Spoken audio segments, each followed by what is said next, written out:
자, 오늘은 가나 혼인잔치에 대해 매듭을 짓도록 하겠습니다. 예고했던 대로 오늘은 가나 혼인잔치에 지난주 오부를 제가 했나요? 안 했나요? 했죠? 예, 헷갈려요 지금.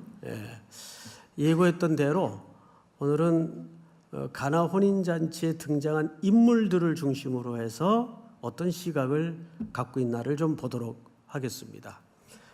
요즘 주일 밤에 열왕기 상이라는 책을 강의하고 있습니다. 아주 많은 사건과 일들이 펼쳐지는데 그 중에서도 여러분들에게 잘 알려진 갈멜산의 유명한 그 기도의 사건을 기억하실 거예요. 3여 년 동안 이스라엘 땅에는 비가 오질 않습니다. 그래서 엘리야가 그 가뭄의 해결을 위해서 하나님께 구하기 위해 산에 올라가게 돼요. 근데 유심히 보면 혼자 오르는 것이 아닙니다. 세 사람이 올라가요. 첫째 엘리야입니다. 그리고 두 번째 아합 왕이 같이 올라가게 됩니다. 그리고 세 번째 인물이 누구죠? 하인입니다. 이렇게 세 사람이 갈멜산 위에 오르는데 성경을 유심히 보면 세 사람의 역할과 시선이 다 달라요. 첫째, 엘리야는 말 그대로 기도하러 올라갑니다. 그래서 그는 무릎 사이에 머리를 박고, 저도 그거 해봤는데 잘 안 돼요. 거의 요가 자세 비슷한데 그 쉽지 않더라고요. 그리고 기도를 하죠. 결국 큰 비의 소리를 듣게 됩니다. 그런데 두 번째 인물인 아합도 그 산에 있었는데 그는 한 가지 한 일이 있어요. 먹고 마시니라. 먹고 마시러 올라갑니다. 그 세 번째 인물인 하인은 뭘 하죠? 왔다 갔다 심부름만 해요. 물론 이 세 사람은 같은 시간에 같은 장소에 같은 기적을 목격했어요. 근데 엘리야가 봤던 그 비의 소리의 의미와 아합이 이해한 비의 소리의 의미와 하인이 심부름을 통해 이해한 그 기적의 의미는 다 각도가 틀립니다. 그런데 오늘 아주 비슷한 상황이 이 가나 혼인잔치에서 펼쳐집니다. 지금부터 이 혼인잔치에 초대된 예수님, 그리고 어머님, 하인, 그리고 연회장, 이 네 명의 인물을 중심으로 해서 이야기를 좀 펼쳐 나가도록 하겠습니다. 우선 예수님부터 설명을 드릴게요. 예수님은 공생애를 시작하시면서 첫 번째 하신 일이 요단강에 가서 세례 요한에게 세례를 받으신 일로 공생애를 시작하십니다. 그리고 나서 두 번째 하신 일이 뭐냐면 그 주변을 다니시면서 몇몇의 제자들을 만나고 부르십니다. 그래서 일단의 작은 무리의 제자들이 형성이 돼요. 그리고 이제 그 제자들을 데리고 이 혼인잔치에 참석을 하신 거예요. 자, 혼인잔치 예수님의 상황을 먼저 설명을 드리겠습니다. 지난주 말씀을 드린 것처럼 이 혼인잔치는 예수님에게 첫 번째 기적이라 그랬습니까? 표적이라 그랬습니까? 표적이라고 말씀을 드렸어요. 이적과 표적은 어떤 차이가 있다고요? 이적은 말 그대로 기적입니다. 병자가 고쳐지고 초자연적인 역사가 나타난 거예요. 근데 표적은 이적과는 사뭇 다릅니다. 표적은 사인판과 같은 기능을 한다고 말씀을 드려서 어떤 목적을 가르치거나 목적지를 지향하기 위해서 중간중간에 설치하는 안내판 또는 표지판과 같은 사인이다라고 말씀을 드렸어요. 그 첫 번째 표적이에요. 예수님이 척 들어서니까 예수님의 어머니는 포도주가 떨어졌다.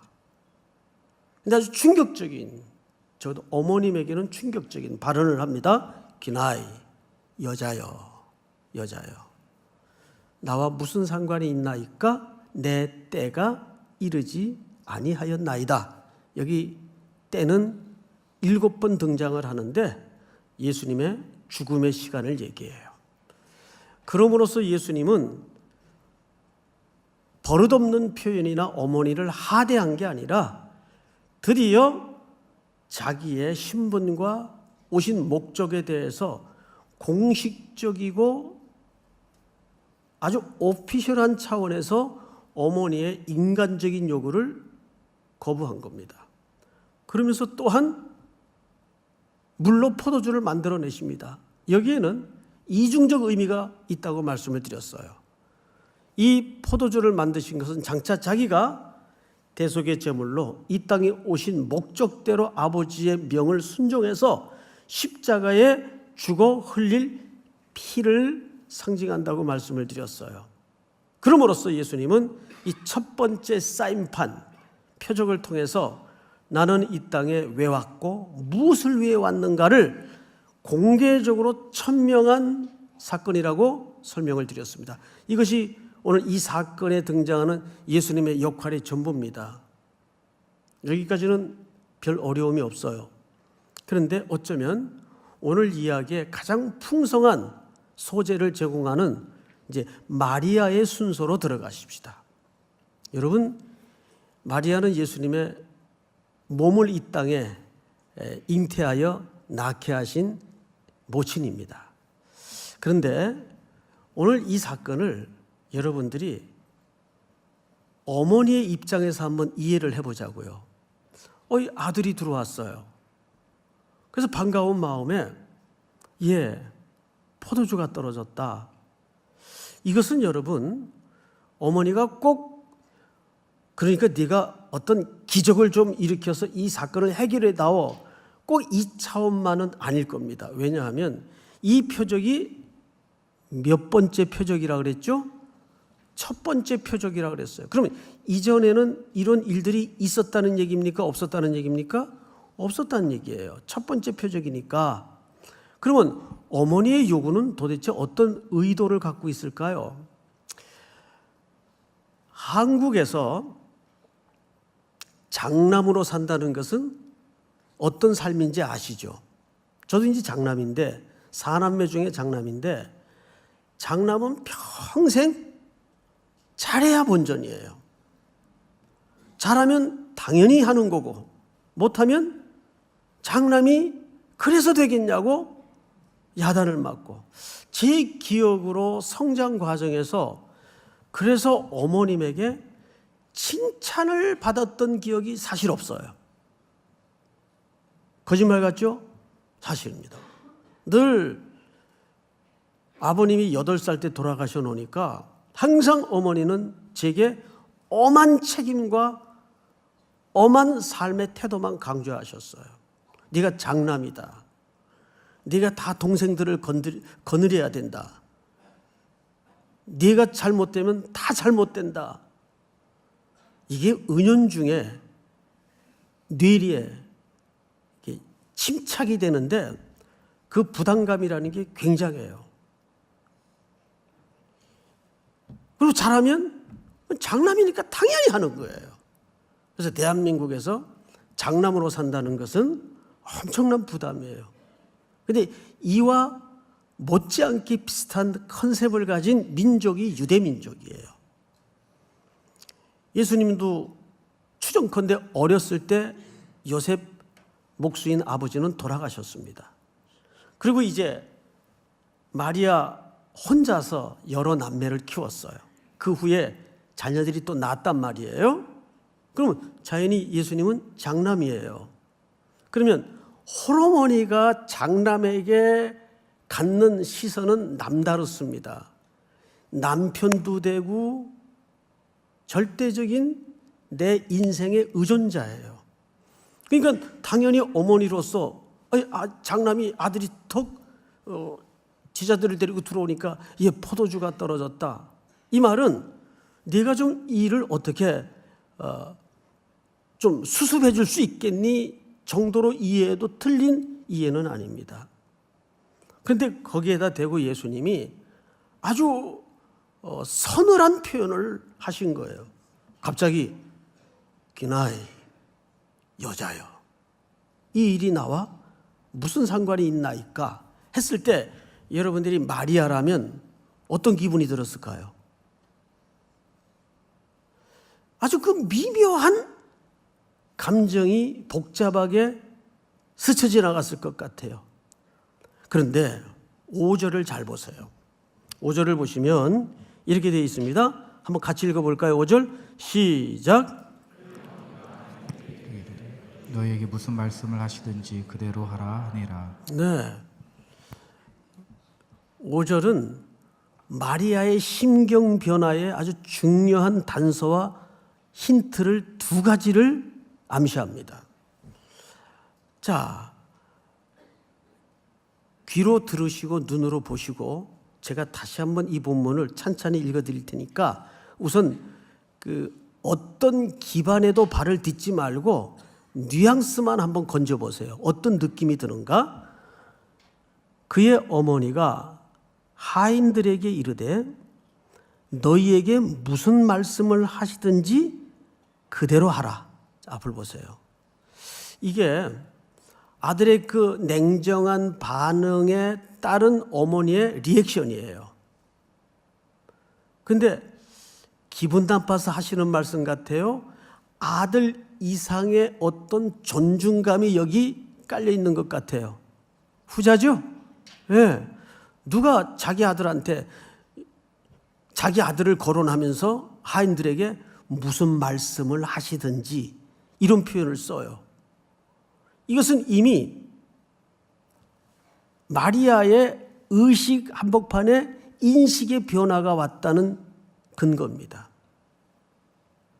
자, 여러분, 마리아는 어머니로서 굉장히 미묘한 감정이었을 것 같아요. 드디어 내가 육신으로 낳은 아들이지만 출생새부터 남다른 출생인 걸 누구보다도 마리아가 잘 알기에 이제는 이 아이를, 아니 이분을 메시아로서의 위치로 내가 인식을 바꿔야 될, 이제는 육신의 아들로서는 이별을 해야 되는 그 시점이 왔구나라는 인식이 여기에서 들어온 겁니다. 그래서 하인들에게 두 가지 이야기를 해요. 무슨 말씀을 하시든지. 이 말은 마리아의 인식 속에 이미 어머니로서가 아니라 성도로서 아들을, 아니 메시아를 대한다는 느낌을 살포시 드러냅니다. 그리고 또 하나가 무슨 말씀을 하시든지 그대로 하라. 이것은 한 번도 마리아의 인생에 흔들리지 않았던 신앙의 원리였어요. 자, 요셉과 정혼한 상태에서 아직 처녀의 몸이었을 때 천사가 수태를 고지합니다.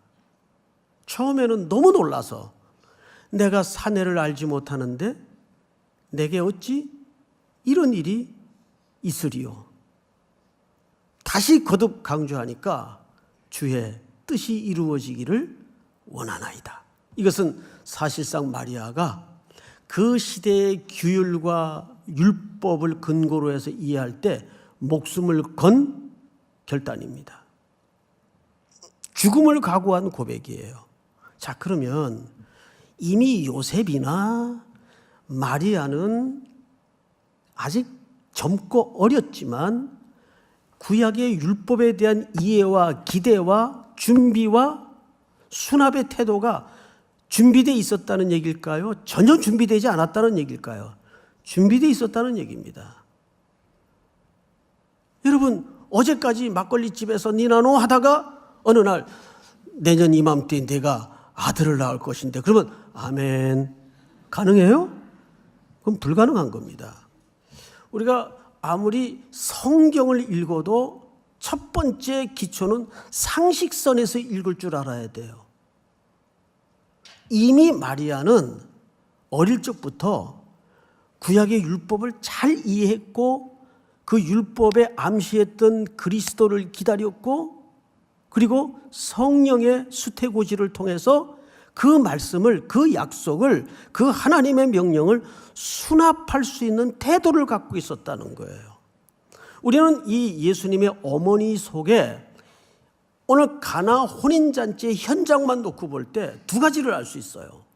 이제는 육신으로서의 아들은 결별을 해야 되는 시점을 깨달은 겁니다.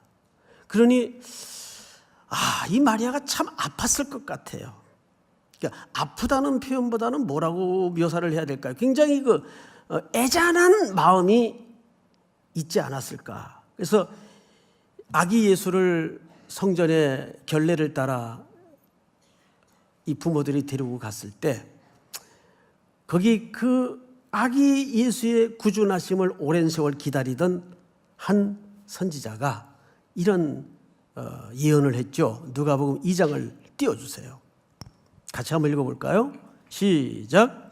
또 칼이 내 마음을 찌르듯 하리니 이는 여러 사람의 마음의 생각을 드러내려 함이니라 하더라. 이미 이 아기의 운명을 통해서 육신의 어머니인 마리아의 가슴에는 평생 칼이 찌르는 듯한 고통을 안고 살 것이라는 것을 예고했어요. 그리고 예수님은 그 여자여라는 말을 또 어디서 하죠? 십자가 위에서 요한복음 19장에 운명하시기 직전에 어머니를 바라보시면서 여자여, 아들입니다. 요한을 향하여 요한에게 어머니를 부탁하고 운명하십니다. 그러니까 마리아는 아마 그 가슴에 칼이 찔러오는 그 아린 아픔의 첫 번째 현장이 이 현장이 아니었을까. 그리고 내내 이제 가슴으로부터 아들을 떠나보내고 그 예수를 구세주로서 그리스도로서, 그러니까 이 5절 속에는 마리아의 인식 변화와 그가 오랜 세월 동안 말씀의 순종에 대한 수납의 태도가 있었다는 것을 여기서 암시하고 있는 거죠. 세 번째 인물입니다. 자, 예수님, 마리아, 세 번째 인물이 하인들입니다. 하인들에게도 두 가지 특징을 발견할 수가 있어요. 7절을 보세요. 7절 한번 같이 읽읍시다. 시작. 예수께서 그들에게 이르시되 항아리에 물을 채우라 하신즉 아귀까지 채우니. 네, 이 명령을 누가 했죠? 예수님이 했어요. 예수님의 명령은 하나예요. 항아리에 물을 채우라. 근데 이 하인들이 태도가 아주 성실했어요. 물을 어디까지 채웠죠? 아귀까지. 여러분, 작은 분량이 아닙니다. 돌 항아리 6개예요. 거기다가 물을 채우는데 이 바쁜 와중에 한 반만 채웠거나 채우는 신용을 했거나 할 수도 있어요. 그런데 명령대로 입구까지 꽉 채웠어요. 또 하나 특징이 뭔지 아세요? 1절 하인들의 언어가 소개되어 있질 않아요. 말을 안 했나 기록을 안 했나 그건 알 길이 없어요. 어쨌든 기록되지 않는 걸로 봐서 이런 의도는 확실해요. 여리고성을 돌 때 제일 강조했던 게 뭐죠? 침묵할 것을 강조했어요. 이럴 법도 하지 않아요? 야, 이 바쁜데 뭘 하는 거야 도대체? 일에 순서가 있지. 이럴 수도 있잖아요. 갑자기 포도주 떨어졌네. 물을 채우라는 거야. 저 양반은 뭐야 도대체? 이럴 수도 있죠? 그런데 하인들은 두 가지 특징을 드러냅니다. 아귀까지 채워요. 그리고 어떤 발언도 안 했거나 소개되질 않아요. 자, 근데 문제는 이 하인들은 여기까지예요. 기적을 경험했어요. 하인들은 이 포도주가 어디서 났는지도 알아요. 그 여기까지예요. 자, 그런데 네 번째 아주 딱한 사람이 드디어 소개됩니다. 연회장입니다. 몇 절을 보시냐 하면 8절을 보세요. 이제는 떠서 연회장에게 갖다 주라 하심에, 여러분 연회장이라니까 그 잔치가 베풀어지는 장소로 오해를 할 수가 있는데 이건 그 연회장이 아닙니다. 장소가 아니라 그 연회를 지금 주관하고 있는 연회 그 캡틴을 얘기하는 거예요. 사람을 얘기하는 거예요. 그 연회장에 갖다 주라. 그러자 9절 갖다 주었더니 연회장은 물로 된 포도주를 맛보고도 어디서 났는지 알지 못하되 물도온 하인들은 알더라. 자, 여러분 어떻습니까? 연회장은 같은 날, 같은 시에, 같은 장소에서 같은 사건을 지금 경험하고 있어요. 심지어는 기적으로 만들어진 포도주도 맛보고 있어요. 그런데 옷이 어디서 났는지를 몰라요. 어디서 났는지를. 여기 가장 성경 신학적으로 중요한 초점이 어디서 났는지를 모른다는 겁니다. 이 어디서라는 의미는 아주 중요한 내용이니까 이 주제만 따로 다음 3장에 연결해서 다룰 겁니다. 오늘은 이 주제를 다루기엔 이 주제가 너무 커요.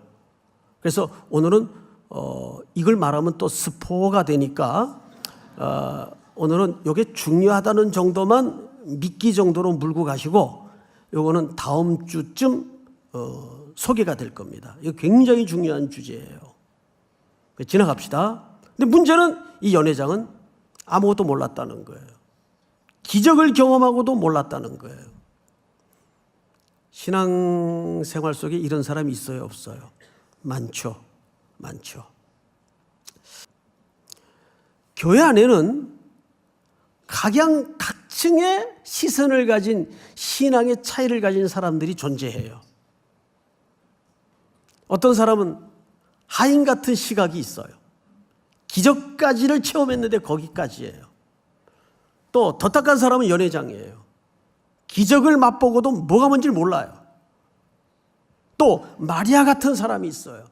마리아가 여기서 메시아로 인식을 했다고 해서 그의 믿음이 아직 온전한 건 아닙니다.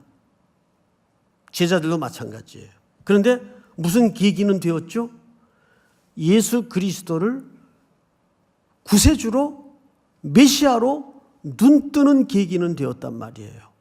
자, 그러면 제자라는 것은 완성이 되어서 제자가 아니죠. 제자라는 것은 장차 이 땅에 세워질 교회의 기초들입니다. 이 지상교회가 얼마나 문제가 많습니까? 그럼에도 불구하고 그리스도의 몸인 교회를 통해서 하나님의 자녀들이 들어오고 신앙의 눈이 열어지는 거예요. 여러분, 요한복음 20장을 한번 띄워볼까요? 요한이 이 글을 쓴 목적이 이겁니다. 다 같이 시작. 오직 이것을 기록함은 너희로 예수께서 하나님의 아들 그리스도이심을 믿게 하려 함이요 또 너희로 믿고 그 이름을 힘입어 생명을 얻게 하려 함이니라. 네, 요한이 요한복음을 왜 썼는가에 대한 기록 목적을 이렇게 진술했어요.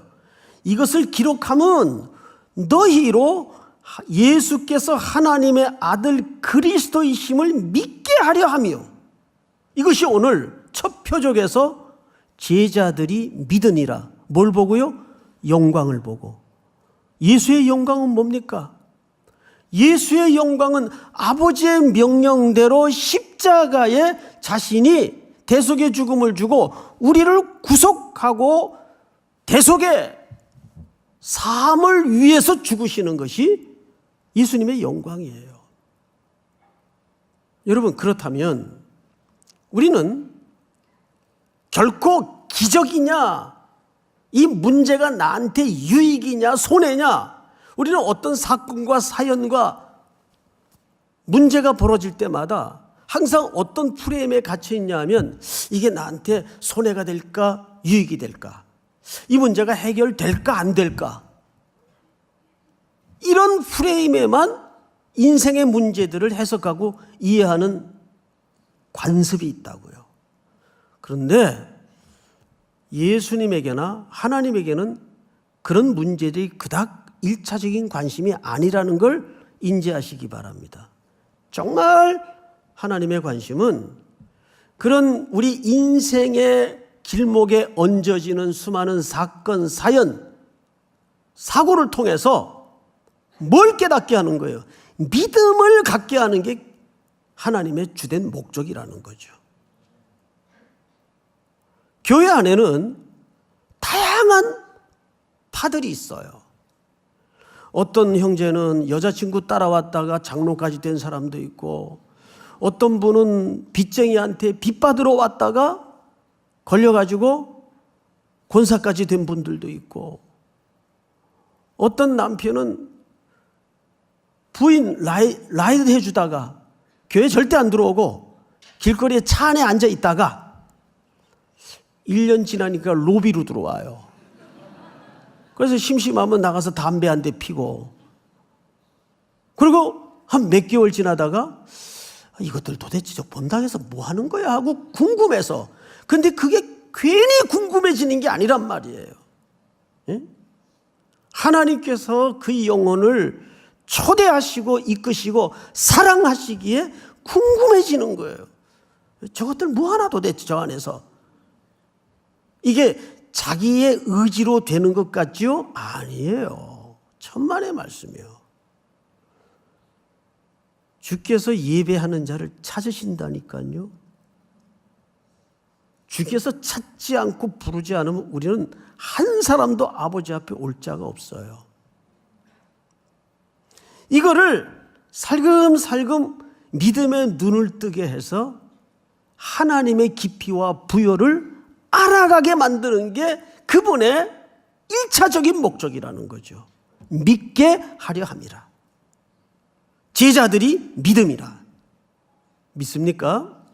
사랑하는 형제자매 여러분, 우리는 이 즈음에 서서 두 가지를 이 자리를 떠나기 전에 좀 생각했으면 좋겠어요. 첫째, 내 믿음은 어느 정도 수준에 와 있는가? 그 수준은 높낮이의 문제가 아니라 하나님과의 거리 문제입니다. 내 수준은, 영적인 문제는 지금 어느 수준쯤 와 있는가? 어느 거리쯤 와 있는가?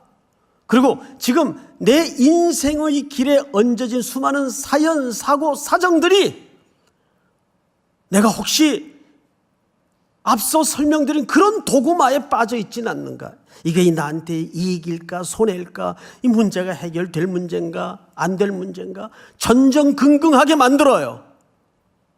그래서 우리를 결국 누구의 무릎 앞에 앉힙니까?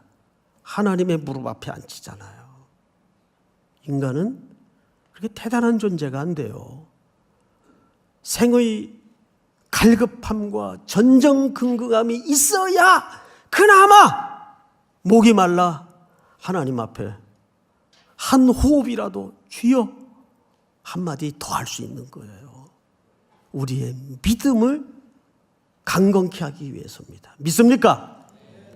오늘 이 두 가지 문제를 붙들고 또 한 줄을 주의 말씀에 붙들려 여러분들의 믿음을 다 부여하고 견고하게 만들고 여러분들을 하나님이 어떻게 사랑하시는가를 인식하는 승리로운 한 주가 될 수 있기를 축복합니다. 다 일어나십시다.